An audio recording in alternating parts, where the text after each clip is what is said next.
အတွင်းကြလေးလဆွေးနွေးမှုအစီအစဉ်ကနေကြိုဆိုပါတယ်ဒီနေ့ကျွန်တော်တို့ဆွေးနွေးကြမယ်အကြောင်းအရာကခရစ်ယာန်ဘာသာရေးဆိုင်ရာအတော်လေးဟုတ်တယ်နည်းနည်းတွေးခေါ်တချို့ပါပဲအထူးသဖြင့်ပေါ့လေခမည်းတော်ဖျားသခင်နဲ့တားတော်ယေရှုခရစ်တော်တို့ရဲ့ဆင်နွှဲပုံဖန်ဆင်းခြင်းရဲ့နောက်ွယ်ကရေချက်ကြီးပြီးတော့တားတော်ရဲ့အနစ်နာခံမှုမိတ္တာတော်အကြောင်းဒါတွေကိုတင်ပြထားတဲ့စာသားအရင်အမြစ်ထုတ်ကိုအတူတူဆန်းစစ်ကြည့်ကြမှာပါဒီစာသားတွေကဒီကြောင်းရာတွေကိုဘယ်လိုမျိုးထူးခြားတဲ့ရှုထောင့်ကနေချစ်ဆက်ပြထားတယ်လဲဆိုတာတကယ်စိတ်ဝင်စားစရာကောင်းပါတယ်ဟုတ်ကဲ့ပါကျွန်တော်တို့အဓိကအတွန်းပြုမဲ့အရင်မြစ်ကတော့ကိုရီးယားဘာသာနဲ့ရေးထားတဲ့126အပုံအားနဲ့ Damgen Saran ဆိုတဲ့စာတန်းကကုန်းလို့ချက်တယ်ပေါ့ဘာသာစကားတော့ကွာတယ်ဟုတ်ဘာသာစကားကွာပေမဲ့အထက်မှာကိုးကားထားတဲ့ကျမ်းစာချက်လက်တွေရဲ့အဓိကတင်ပြချင်တဲ့ဘာသာရေးအယူအဆတွေကိုပဲအဓိကထားပြောတော့မှာပါမှန်ပါတယ်အဓိကအယူအဆတွေပါပဲဆိုတော့ဒီဆွေးနွေးမှုကနေကျွန်တော်တို့ဘာကိုရဖို့မျှော်လင့်လဲဆိုတော့ဒီစာသားတွေကဖော်ပြတဲ့ခမည်းတော်နဲ့သားတော်ရဲ့ဆက်ဆံရေးဖန်ဆင်းခြင်းရဲ့အတိတ်ပဲသားတော်ရဲ့ရပူဇော်ခြင်းရဲ့အရေးပါပုံတွေ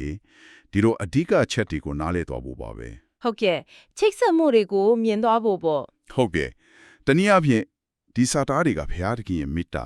သားတော်ရဲ့အခမ်းကဏ္ဍနဲ့ဖန်ဆင်းခြင်းရဲ့နည်းနည်းတဲ့အစီအစဉ်ကြီးကိုဘယ်လိုချိတ်ဆက်ပြထားတယ်လဲဆိုတာအတူတူရှာဖွေကြည့်ကြအောင်ကဲစလိုက်ကြအောင်ကောင်းပါပြီပထမဆုံးအခြေခံကြတဲ့အချက်တစ်ခုနဲ့စကြည့်အောင်ဒီစာသားတွေကအရင်ဆုံးခမည်းတော်ကသားတော်ကိုတိတ်ချက်တယ်အရာခတ်တင်းကိုတားတော်လက်ထဲအပ်ထားတယ်ဆိုတဲ့အချက်ကိုအခြေခံထားတယ်ဟုတ်ကဲ့ယောဟန်3:3ကိုညွှန်ထားတာပေါ့ဟုတ်ပါတယ်ဒါကသူတို့ရဲ့ဆက်ဆံရေးရဲ့အုတ်မြစ်ပဲလို့ဆိုလိုပုံရပါတယ်ကဲဒုတိယပုဂ္ဂိုလ်တားတော်ဟာအရာခတ်တင်းကိုအတူတကွဖန်ဆင်းခဲ့ကြတယ်ဆိုတာကိုဆက်ရှင်းပြတယ်အတူတူဖန်ဆင်းခဲ့ကြတယ်ဟုတ်ကဲ့1 Corinthians 6:6ကိုကားထားပါတယ်ပြီးတော့အရာအလုံးဟာတားတော်အထက်မှာတည်ရှိနေတယ်လို့ဆိုတယ်ကောလောသဲ16အရာပေါ့အထက်မှာတည်ရှိနေတယ်ဆိုလိုတာကအရာအလုံးဟာမူလကဒီကတားတယ်နဲ့လဲဆိုင်ပြီးသားသူဖန်ဆင်းရလဲဖြစ်တယ်ဆိုတဲ့သဘောလားဟုတ်အဲ့ဒီလိုသဘောမျိုးတက်ရောက်ပါတယ်ဒါပေမဲ့ဒီနေရာမှာဒီစာသားတွေကထောက်ပြတဲ့ထူးခြားတဲ့အချက်ကတော့လေတားတော်ဟာမိမိကိုယ်ကိုနှိမ့်ချပြီးလူစားတိခံယူကဖန်ဆင်းငံတက်တော်ဖြစ်လာခဲ့တယ်လူဖြစ်လာတဲ့တော့ဟုတ်ကဲ့ဖိလိပ္ပိ2.6ကိုကားထားပါတယ်အဲ့ဒီတဲ့ကြောင့်အဲ့ဒီအရာခတ်သိန်းကိုခမည်းတော်ထံကနေအမွေအဖြစ်ပြန်လက်ခံရယူတယ်ဆိုတဲ့အယူအဆဖြစ်ပါတယ်ဟုတ်ကဲ့ APEC 3.9 APEC 10.9 မဿဲ28.18တို့ကိုညွှန်ထားတာပါဒါကနည်းနည်းလေးနည်းနည်းပါတယ်ဟုတ်ကိုတော့ပိုင်ဆိုင်ပြီးသားအရာကိုပဲလူစားတိခံတဲ့ပုံစံအသစ်နဲ့ပြန်လဲအမွေခံရတယ်ဆိုတဲ့သဘောမျိုးလားအဲ့ဒီလိုဆိုလိုပုံရပါတယ်ပိုင်ဆိုင်မှုနဲ့နှိမ့်ချမှုကြကဆက်ဆက်မှုကိုမိမောင်းထုတ်ပြနေတာပါဒါဆိုရင်အချိန်နဲ့နေရာ space time လို့ခေါ်တဲ့ကျွန်တော်တို့သိတဲ့စက်ကြော်လာကြီးကိုယ်တိုင်ကတားတော်ကဖန်ဆင်းခံခဲ့ရပြီဟုတ်ကဲ့ကောလောသဲ 1.6 ဟေဘရဲ 1.2 မှာဆိုထားတယ်လို့ပေါ့အဲ့ဒါတွေကသူ့ရဲ့အမွေအဖြစ်သက်မှတ်ခံခဲ့ရတယ်လို့ဆိုလိုတာပေါ့APEC 3.9 APEC 1.9အရာဒါတော်လေးကျေပြန့်နေအမြင်ပဲဟုတ်ပါတယ်ဒီအမွေဆက်ခံခြင်းဆိုတဲ့အစီအစဉ်ကဖန်ဆင်းခြင်းဖြစ်စဉ်ကြီးတစ်ခုလုံးရဲ့အဓိကရွေချက်နဲ့ဘလို့ဆက်ဆက်နေတယ်လို့ဒီစာသားကဆိုလိုပါတယ်လေကောလောသဲ 1.20 ကိုလည်းညွှန်းထားတာတွေ့တယ်တော့ဘူးကျေပြင်းတဲ့အမြင်နဲ့ချိတ်ဆက်ကြည့်ရင်အပြန်အလှန်ဆက်နွယ်မှုပုံစံတစ်ခုကိုတွေ့ရမှာပါခမည်းတော်ကသားတော်ကိုအရာခတ်သိမ်းအနှွှင်းတယ်လို့သားတော်ကလည်းခမည်းတော်ကိုအပြည့်အဝအနာခံချစ်ခင်နေဟုတ်ကဲ့ဒီစာသားမှာဖော်ပြထားတဲ့သားတော်ရဲ့နောက်ဆုံးလုပ်ဆောင်ချက်ကတော့ဖန်ဆင်းခြင်းကိုပြည့်စုံတဲ့အခြေအနေရောက်အောင်လုပ်ဆောင်ပြီးတဲ့နောက်ပြည့်စုံအောင်လုပ်ပြီးနောက်ဟုတ်အပြည့်နဲ့တည်ခြင်းတရားကိုဖျက်ဆီးခြင်းပေါ့7 Corinthians 7 ဝုစလီဇလက်တော်ဘီယာရင်း27လေးကိုကိုးကားပါတယ်ဟုတ်ကဲ့အဲ့နောက်မှာအဲ့ပြည့်စုံသွားတဲ့အချိန်နဲ့နီးရအပဝင်အရာခတ်သိန်းကိုခမည်းတော်ထံပြန်လဲစက္ကပ်မှဖြစ်တယ်အကုန်လုံးကိုခမည်းတော်စီပြန်အပ်မယ်ဟုတ်ပါတယ်အဲ့ဒီခါကျရင်ခမည်းတော်ဟာအလုံးစုံတို့ရဲ့အလုံးစုံဖြစ်လာမယ်7 Corinthians 14:24နဲ့7 Corinthians 7 ဝုစလီ28အရာပေါ့ဒါဆိုစဝိုင်းလိုပြန်လဲသွားလာပေါ့ဟုတ်ကဲ့ဒါဟာခမည်းတော်စီကစတင်ခဲ့တဲ့အရာခမည်းတော်စီကိုဘုံဝတည်းတော်နဲ့အတူပြန်လဲရောက်ရှိသွားတဲ့ပြည့်စုံတဲ့စက်ဝိုင်းလက်ပတ်မှုတစ်ခုကိုပြနေတယ်လို့ဒီစာသားတွေကအတိအပြဖွင့်ဆိုပါတယ်ဒီအချက်ကနောက်တစ်ဆင့်တက်ပြီးကြည့်အောင်ဒီနေရာကတကယ်ကိုအသွေးပွားစရာကောင်းပြီးလူအတိညာနဲ့နားလည်ဖို့ခက်ခဲနိုင်တဲ့အချက်တစ်ခုပေါ်လာတယ်ဟုတ်ကဲ့ဗာများပါလဲဒီစာသားတွေအရတားတော်ဟာအချိန်နဲ့နေရာအတွင်းမှာဖ ဖန်ဆင်းခံလူတာတယောက်တည်ရှိနေခဲ့တယ် ဟုတ်ကဲ့လူစားတီခံခဲ့တယ် ဒါပေမဲ့တစ်ချိန်တည်းမှာပဲအဲ့ဒီအချိန်နဲ့နေရာကိုလွန်မြောက်ပြီးခမည်းတော်နဲ့အတူထာဝရအစအဦးမရှိတည်ရှိနေတဲ့ဆိုတာပါပဲယောမ9.5ကောလောသဲ17:8ဟေဘရဲ17:8ယောဟန်17:8ဆာလမ်90.2တို့ကိုကထားတယ်ဒီနှစ်ခုကတပြိုင်နက်ထိပ်ဘလို့ဖြစ်နိုင်မှာလဲဒါကတော်တော်လေးရှုပ်ထွေးပုံရတယ် ဟုတ်ကဲ့ဒီအချက်ကလူညံရဲ့အကန့်အသတ်ကိုတကယ်ပဲမီးမောင်းထိုးပြပါတယ်ယောဘ17.3နဲ့ယောမ17.33ကိုညွှန်းဆော်ထားတာတွေ့ရမှာပါ ဟုတ် ကျမတို့လူတော်တွေဟာအချိန်နဲ့နေရာရဲ့အကန့်အသတ်ပေါင်ထဲမှာပဲတွေးခေါ်နိုင်တည်ရှိနိုင်ကြတာလေယောမရှိသက်ဆက်ရှိ3လက်ကိုရပါကျမတို့ရဲ့အသိဉာဏ်အတွေးခေါ်တွေအလုံးဟာဒီပေါင်ထဲမှာပဲရှိနေတာ မှန်ပါတယ်ကျွန်တော်တို့ကအဲ့ဒီတဲမှာပဲရှိတာ ဒါရမန်ဖျားသခင်ကတော့အဲ့လိုမဟုတ်ဘူးယေရမီ23:33ဆာလံ39ကန်ကိုကားပါတယ်ကိုရောဟာအချိန်နဲ့နေရာကိုဖန်ဆင်းသူဖြစ်ပြီးအဲ့ဒါတွေကိုလူမြောက်တည်ရှိနေတယ် လူမြောက်တည်ရှိတယ် ဟုတ်ကဲ့ဒီစာသားတွေကဖျားသခင်ကကိုရောတိုင်ဖော်ပြချင်တဲ့လောက်ကိုဒါကျမတို့သိနိုင်တယ်ဆိုတာကိုအလေးပေးပါတယ်မသက်30နဲ့မသက်60ဖွန်ပေါ့ ကိုရောဖွင့်ပြမှာတည်ရတာမျိုး ဟုတ်ပါတယ်ဒီချက်ကအရေးကြီးတဲ့မေခွန်းတစ်ခုကိုမွေးထုတ်ပေးတယ်အဲ့ဒါကတော့ဖျားသခင်ရဲ့တည်ရှိမှုတဘာဝဆိုလိုတာကအချိန်နေရာကိုလူမြောက်ချင်းတဘာဝနဲ့ဖန်ဆင်းခံတဲ့တဘာဝရဲ့တည်ရှိမှုတဘာဝအချိန်နေရာအတွင်းမှာရှိခြင်းအဲ့ဒီနှစ်ခုခြားကအခြေခံကြတဲ့ကွာခြားချက်နဲ့ပတ်သက်လို့ပေါ့ အဲ့ဒီကွာခြားချက် ဟုတ်ကဲ့ဒီစာသားတွေတင်ပြတဲ့အတိုင်းဆိုရင်တားတော်ဟာဒီကွာခြားတဲ့တဝါဝနှမျိုးလုံးနဲ့တပြိုင်နက်တည်းတည်ရှိနေတယ်ဖန်ဆင်းခံလည်းဖြစ်ဖန်ဆင်းရှင်လည်းဖြစ်တဲ့သဘောပေါ့ အော်တော်တော်နတ်နေတာပဲ ဟုတ်တာရဲ့ဒါဟာလူအတိညာအတွက်နည်းနည်းလုံးပြီးအပြည့်အဝစုပ်ကင်ဖို့မလွယ်ကူတဲ့အမှန်တရားတစ်ခုလို့ဒီစာသားကဆိုလိုနေပါရဲ့ ကောင်းပါပြီအခုဒီနတ်နေတဲ့အချက်တွေနဲ့ဆက်ပြီးတော့ဒီစာထားတဲ့အလေးပေးထားတဲ့နောက်ထပ်အဓိကအဖြစ်ပြကြီးဖြစ်တဲ့တားတော်ရဲ့လဝါကတိုင်ပေါ်ကအနစ်နာခံမှုဘက်ကိုအာယုံစိုက်ကြည့်အောင် ဟုတ်ကဲ့လဝါကတိုင် ဒီအဖြစ်ပြရဲ့အဓိပ္ပာယ်ကိုဒီစာသားတွေကဘယ်လိုဖွင့်ဆိုထားပါတယ်လဲရိုးရိုးအဖြစ်ဖြစ်ချင်းတတ်ပဲလားဒါမှမဟုတ်ဒီထက်ပိုတဲ့အဓိပ္ပာယ်တွေရှိနေသည်လားဥပမာဖျားတခင်ရဲ့မေတ္တာနဲ့တရားမျှတမှုကိုတက်တည်ပြတယ်ဆိုတာမျိုး ဟုတ်ကဲ့ရောမ9တက်ရှိပေါ့ ဟုတ်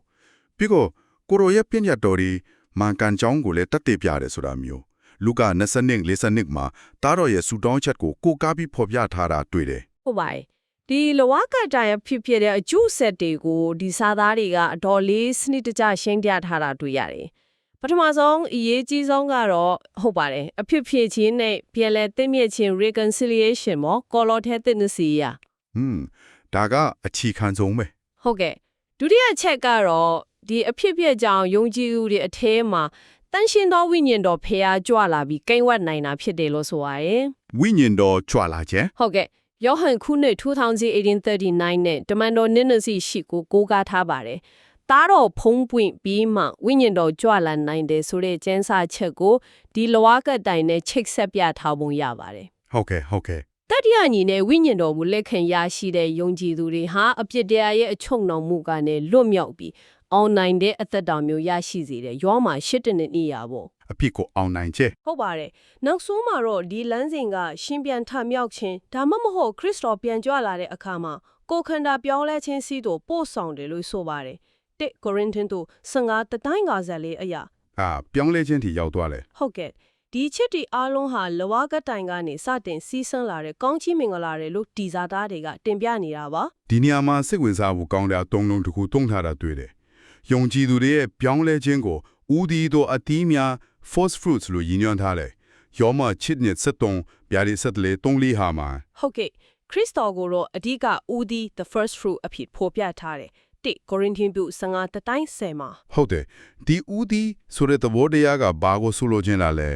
ဒီစာသားတွေကယုံကြည်သူတွေရဲ့ဒီလိုပြောင်းလဲခြင်းဟာဘုရားသခင်ရဲ့ပြည့်ညတ်တော်တွေကိုတကယ်တမ်းစောင့်ထိန်နိုင်တဲ့ချစ်ချင်းမေတ္တာနဲ့စောင့်ထိန်နိုင်တယ်ဆိုတာကိုလက်တွေ့သက်သေပြတာဖြစ်တယ်လို့ဆိုလိုတာလား ဟုတ်အဲ့လိုချိတ်ဆက်ထားပုံရတယ်တဲ့ယောဟန်ငန်းတတော်ကိုကားပြီးပြည့်ညတ်တော်တွေကလေးလာမှုမရှိဘူးလို့ဆိုထားတာနဲ့ဆက်ဆက်နေပုံပဲ ဒါကြောင့်ပညတ်တော်တွေဟာမှန်ကန်တယ်ကောင်းမြတ်တယ်ဆိုတာကိုပြတာဖြစ်ပြီးဖះသခင်ရဲ့လှုပ်ဆောင်ပုံတွေဟာဖြောင့်မတ်တယ်ဆိုတာကိုပိုပြီးနားလည်စေတယ်လို့ဆိုလိုတာပေါ့ ဖျားဒီ15တက်တောင်လေးကိုလည်းကိုးကားထားတာတွေ့တယ် ဟုတ်တယ်အဲ့ဒီချိတ်ဆက်မှုကိုဒီစာသားတွေကတင်ပြချင်နေတာပါလက်ဝါးကတိုင်ကယုံကြည်သူတွေအသက်တာကိုပြောင်းလဲစေတယ် ဟုတ်ကဲ့ အဲ့ဒီပြောင်းလဲမှုကတဆင့်ဖေရာသခင်ရဲ့နီးလန်းနဲ့မှန်ကန်ကြောင်းတက်တေထူတယ်ဆိုတဲ့သဘောပါအခုဒီစာသားတွေထဲကအတော်လေးနဲ့နေပြီးစဉ်းစားစရာကောင်းတဲ့အယူအဆတစ်ခုကိုစက်ကြည့်ရအောင် ဟုတ်ကဲ့ပါများလဲ အဲ့ဒါကသားတော်ရဲ့စင်းရဲဒုက္ခခံခြင်းအထူးသဖြင့်လက်ဝါးကတ်တိုင်ပေါ်မှာခမီးတော်ရဲ့စွန့်ပစ်ခြင်းကိုခံရတယ်လို့ခံစားရတဲ့အခိုက်အတန့်မတဲ28အတန်46ကိုကိုးကားထားတာပေါ့အဲ့ဒီမှာတိကျတဲ့ရည်ရွယ်ချက်ရှိတယ်လို့ဆိုထားတာပဲ အဲ့ဒီဆင်းရဲဒုက္ခမှာရည်ရွယ်ချက်ရှိတယ် ဟုတ်ကဲ့ဒီစာသားတွေရဲ့အဲ့ဒီရည်ရွယ်ချက်နှစ်ခုရှိတယ်ပထမတစ်ခုကတော့ဖန်ဆင်းကလောကအတွင်းမှာဖျားသခင်မိသားကိုအမြင့်ဆုံးနဲ့လက်တွေ့အကြဆုံးပုံစံနဲ့ပြသဖို့ဖြစ်တယ်ဟေရှာယ53နဲ့7နဲ့အယောဟန်4:20ကိုကိုးကားထားပါတယ် မေတ္တာကိုလက်တွေ့ပြတာ ဟုတ်တယ်မေတ္တာဆိုတာစကားလုံးတတ်တတ်မဟုတ်ပဲအနစ်နာခံမှုနဲ့ပြသတာကိုဆိုလိုတာပေါ့နောက်ထပ်အရေးကြီးတဲ့ရည်ရွယ်ချက်တစ်ခုကတော့ဖန်ဆင်းခံတတ်တော်တွေမှာမူလကရှိနေတဲ့မပြည့်စုံတဲ့လွတ်လပ်စွာရွေးချယ်ပိုင်ခွင့် free will ကိုပြည့်စုံစေဖို့ဖြစ်တယ်လို့ဆိုပါတယ် လွတ်လပ်စွာရွေးချယ်ပိုင်ခွင့်ကိုပြည့်စုံစေဖို့ဒါကတော်တော်လေးအသွေးနဲ့ချဲ့စရာအချက်ပဲ ဟုတ်ပါတယ်တကယ်စဉ်းစားစရာပါတားတော်ရဲ့ဒုက္ခကဖန်ဆင်းခံရဲ့လွတ်လပ်မှုကိုပုံမခုံးဝအောင်ဒါမှမဟုတ်ပြုတ်ဝအောင်လုပ်ပေးတယ်ဆိုတဲ့သဘောမျိုးတက်ရောက်နေတယ် လွတ်လပ်စွာရွေးချယ်ပိုင်ခွင့်ကိုပြည့်စုံစေတယ်ဆိုတာကိုဒီစာသားကဘယ်လိုမျိုးထက်ရှင်းပြထားသေးလဲဆိုလိုရင်အတိအကျကဘာဖြစ်မလဲဖျားသခင်အလိုတော်နဲ့ညီလွတ်လပ်စွာရွေးချယ်နိုင်စွမ်းကိုဆိုလိုတာလား အသေးစိတ်တော့ဒီကောင်းနှုတ်ချက်မှာအများကြီးမပေါ့ဒါပေမဲ့အဲ့လမ်းကြောင်းကိုညွန်ပြနေပုံရတယ် ဒီစာသားတွေအရဒါတွေအားလုံးကဘာကိုစူးစီးပြသားနေတာလဲဒီတွေးသွင်းခြင်းဟာမဖြစ်မနေလိုအပ်တဲ့လုပ်ရဖြစ်ပြီး ဟုတ်ကဲ့ဟေဘရဲ9:22ကိုကိုးကားပြီးသွေးသွင်းခြင်းမရှိရင်အပြစ်လွတ်ခြင်းမရှိဘူးလို့ဆိုထားတာနဲ့ချိတ်ထားပါတယ် ဟုတ်တယ်ဒါဟာသားတော်လူစားသည့်ခံယူခြင်းနဲ့တားရဲ့ဆက်ဆံနေတဲ့ဆိုတာကိုဒီစာသားကအလေးပေးဖော်ပြနေဖို့မယ် မှန်ပါတယ်ဟေဘရဲနိ14:15ကိုကိုးကားထားတာပါတေခြင်းတရားကိုအနိုင်ယူဖို့လူစားတိခံယူတယ်လို့ဆိုပါတယ် ပြီးတော့အန်တီယိုစကကောင်းတဲ့ချက်ကဒီအနစ်နာခံမှုအပါအဝင်အစည်းအဝေးတစ်ခုလုံးဟာဖန်ဆင်းခြင်းမစတဲ့ခင်ကတည်းကထာဝရကာလောကတည်းကမရတဲ့ခင်ကကြံစည်ထားခဲ့ပြီးသားဖြစ်တယ်ဆိုတဲ့ချက်ပဲ ဟုတ်ကဲ့မေတ္တရုပထမဆောင်တစ်နှစ်ဆယ်ကိုကိုးကားပြီးသားဝဟာကဘာမတီရှိမိကတဲ့ကရွေးခောက်ခံထားတယ်လို့ဆိုထားတာကိုတွေ့ရပါတယ် ဒါဆိုရင်ဖန်ဆင်းခြင်းရဲ့ရည်ရွယ်ချက်ကိုယ်တိုင်ကဒီလက်ဝါးကတိုင်မှာအဆုံးသတ်မဲ့အစီအစဉ်ကြီးနဲ့နည်းနည်းရှင်းရှင်းဆက်ဆက်နေတယ်လို့ဒီစာသားကဆိုလိုနေတာလား ဟုတ်ပါတယ်ဒီစာသားရဲ့အဓိကတင်မြတ်ချက်ကအဲ့ဒီအတိုင်းပါပဲဖန်ဆင်းခြင်းကိုစတင်ခဲ့လာဟာသားတော်ကအရာခတ်တင်းကိုအမွေခံဖို့အဲ့ဒီအမွေကိုပြည့်စုံစေဖို့အတွက်လက်ဝါးကတိုင်ကအနစ်တခံမှုလိုအပ်မယ်ဆိုတာကိုကြိုတင်တိမြင်တီစီစဉ်ခဲ့ခြင်းဖြစ်တယ် အစီအစဉ်ကြီးတစ်ခုလုံးပေါ့ ဟုတ်ကဲ့အဲ့ဒီအနစ်နာခံမှုကနေတဆင့်ဖျားသခင်ရဲ့မေတ္တာကိုအပြည့်အဝပြသပြီးဖန်ဆင်းခံရဲ့မပြည့်စုံသေးတဲ့လွတ်လပ်စွာရွေးချယ်ပိုင်ခွင့်ကိုပြည့်စုံစေမယ်ဆိုတဲ့အစီအစဉ်တစ်ခုလုံးဟာဖန်ဆင်းခြင်းရဲ့အခြေခံအုတ်မြစ်ဖြစ်တယ်လို့ဒီစာသားတွေကတင်ပြနေပါတယ် ဒါကဖန်ဆင်းခြင်းကိုအတိတ်အတစ်တစ်ခုဖေးလိုက်တယ်လို့ပါပဲ ဟုတ်ပါတယ်တော်တော်လေးခြေပြန့်တဲ့ရှုထောင်းတစ်ခုပါ ကဲဒီနေ့ကျွန်တော်တို့ဆွေးနွေးခဲ့တဲ့အကြောင်းအရာတွေဒါတော်တော်လေးနဲ့နဲပြီးချိတ်ဆက်မှုတွေများပါတယ်အဓိကအချက်တွေကိုပြန်ချုပ်ရရင် ဟုတ်ကဲ့ပြန်ကြည့်အောင် ပထမဆုံးခမီးတော်နဲ့သားတော်ကြားကနှဆိုင်တဲ့မေတ္တာနဲ့အပြန်လန်အနှင်းချင်းတယောက်ကိုတယောက်ချစ်ချင်းကိုတွေ့ရတယ်ဒုတိယချက်ကသားတော်ရဲ့ခီးစံပေါ့ အမွေခံခြင်းနဲ့ပြန်ဆက်ကချင်း ဟုတ်တယ်အရာခတ်တိန်သူ့အတွက်ဖန်ဆင်းခံရပေမဲ့နှိမ်ချစွာအမွေခံယူတယ်လူစားတိခံတယ်အနစ်နာခံတယ်ပြီးတော့မှအရာခတ်တိန်ကိုပြည့်စုံစေပြီးခမီးတော်ထံပြန်လဲဆက်ကတ်မယ်ဆိုတဲ့စဝိုင်းပုံလည်းဖမ်းမှုကြီးပါ ဟုတ်ကဲ့ တတိယအချက်ကတော့လူညံနဲ့အပြည့်အဝနားလဲဖို့ခက်ခဲတဲ့သားတော်ရဲ့တည်ရှိမှုတဘာဝပါအချင်းနဲ့နေရာအတွင်းမှာလူသားအဖေရှိနေတယ်လို့အဲ့ဒါကိုလွန်မြောက်ပြီးထာဝရမှာလည်းတည်ရှိနေတယ်ဆိုတဲ့အချက် ဟုတ်တယ်တဘာဝနှမျိုး ပြီးတော့နောက်ဆုံးအချက်ကလဝါကတန်ရဲ့အတိတ်ပဲပါဒါဟာဘုရားသခင်ရဲ့မေတ္တာတရားမျှတမှုပြည့်ညတ်တော်ရဲ့အမှန်တရားတော်ကိုတက်တည်ပြတဲ့အဓိကအဖြစ်ဖြစ်တယ်လို့ဖန်ဆင်းခံရမပြည့်စုံတဲ့လွတ်လပ်စွာရွေးချယ်ပိုင်ခွင့်ကိုပြည့်စုံစေတဲ့နီလန့်လည်းဖြစ်တယ်လို့ဒီစာသားတွေကရှင်းပြထားပါတယ် ဟုတ်ပါတယ်ဒီအရင်မြစ်မှာတင်ပြထားတဲ့အတိုင်းဆိုရင်ဒီဘာသာရေးအယူဆတွေအားလုံးဟာတီးခြားစီမဟုတ်ပဲတစ်ခုနဲ့တစ်ခုအရန်ကိုနက်နက်ရှိုင်းရှိုင်းချိတ်ဆက်နေတာကိုတွေ့ရမှာပါ တကယ်ချိတ်ဆက်နေတယ် ဟုတ်ကဲ့ခမီးသားရဲ့မေတ္တာကနေဖန်ဆင်းခြင်းနဲ့အမွေဆက်ခံခြင်းဖြစ်လာတယ်။တားတော်ရဲ့နှိမ့်ချမှုနဲ့အနာခံမှုကနေလဝကတန်ဖြစ်လာတယ်။လဝကတန်ကနေအဖြစ်ဖြစ်ခြင်းဝိညာဉ်တော်ကြော့လာခြင်းယုံကြည်သူတွေရဲ့အသွင်ပြောင်းလဲခြင်းဆိုတဲ့အကျိုးဆက်တွေဖြစ်လာတယ် ဟုတ်ကဲ့ ။ဒီစာသားတွေတင်ပြခြင်းမှာသခင်ဘုရားသခင်ရဲ့နီလန်းဒီမှန်ကန်ကြောင်းတက်တည်ပြပြီးလွတ်လပ်စွာရွေးချယ်ပိုင်ခွင့်ကိုပြည့်စုံစေတယ်။နောက်ဆုံးမှာတော့အရာခသိန်းခမီးတော်ထံကလည်းစက္ကပ်ခံရပြီးဖန်ဆင်းခြင်းမူလရွယ်ချက်ကြီးပြည့်စုံသွားမယ်ဆိုတဲ့ကြီးမားတဲ့စဝိုင်းပုံချိတ်ဆက်မှုဇလန်တပုတ်ကိုဒီစာသားတွေကတင်ပြနေတာဖြစ်ပါတယ် ဒီစာသားတွေတင်ပြတဲ့ဖျားရရအတွေးခေါ်တွေကိုဒီလိုချိတ်ဆက်ပြီးနားလည်ဖို့စ조사ရတာတကယ်ကိုစိတ်ဝင်စားစရာပါပဲ ။ဟုတ်ကဲ့တကယ်ပါပဲ နားဆင်သူအတွက်နောက်ဆုံးအနေနဲ့ဆက်ပြီးစဉ်းစားကြည့်ဖို့အတွေးတစ်ခုခြံထားခဲ့ခြင်းပါတယ်ဒီနေ့လေးလာခဲ့တဲ့စာသားတွေကလွတ်လပ်စွာရွေးချယ်ပိုင်ခွင့်ကိုပြည့်စုံစေဖို့တားတော်ရဲ့အနစ်နာခံမှုအစည်းအဝေးဟာဖန်ဆင်းခြင်းမတိုင်မီကလေးကရှိခဲ့ပြီးသားလို့အလေးပေးထားတာကိုတွေ့ရတယ် ။ဟုတ်တယ်ထာဝရကလေးကစီစဉ်ထားတယ် ဟုတ်ဒီအချက်ကိုထောက်ရှုပြီးစဉ်းစားကြည့်ရင်ဒီဘာသာရေးအယူအဆမူပေါင်းအတွင်းမှာလွတ်လပ်စွာရွေးချယ်ပိုင်ခွင့်ဆိုတာရဲ့မွေးရာပါတဘာဝအစပိုင်းမှာမပြည့်စုံသေးဘူးလို့ဆိုထားတဲ့တဘာဝကဘယ်လိုမျိုးလဲ ။စဉ်းစားစရာပဲ ပြီးတော့အဲ့ဒီတဘာဝနဲ့ဖျားသခင်ရဲ့မေတ္တာအရာအလုံးကိုကြိုတင်သိမြင်ခြင်းကြိုတင်သတ်မှတ်ခြင်းဆိုတဲ့တခြားနည်းနည်းတဲ့အယူအဆတွေကြားကဆက်နွယ်မှုဟာဘယ်လိုရှိနိုင်မလဲ ။ဟုတ်ကဲ့အဲ့ဒီချိတ်ဆက်မှုတွေကတကယ်နဲ့နေပါတယ် ဟုတ်ပါတယ်ဒါကဒီစာသားတွေနဲ့ပေါဖွာလာတဲ့ကိုယ်တိုင်ဆက်လက်ဆင်ခြင်ကြည့်ဖို့ကောင်းတဲ့မိကွန်းတစ်ခုပါပဲဒီနေ့တွင်းကြကြလေလာဆွေးနွေးမှုကိုအဆုံးသတ်လိုက်ပါပြီနောက်တစ်ခေါက်ပြန်တွေ့ကြတာပေါ့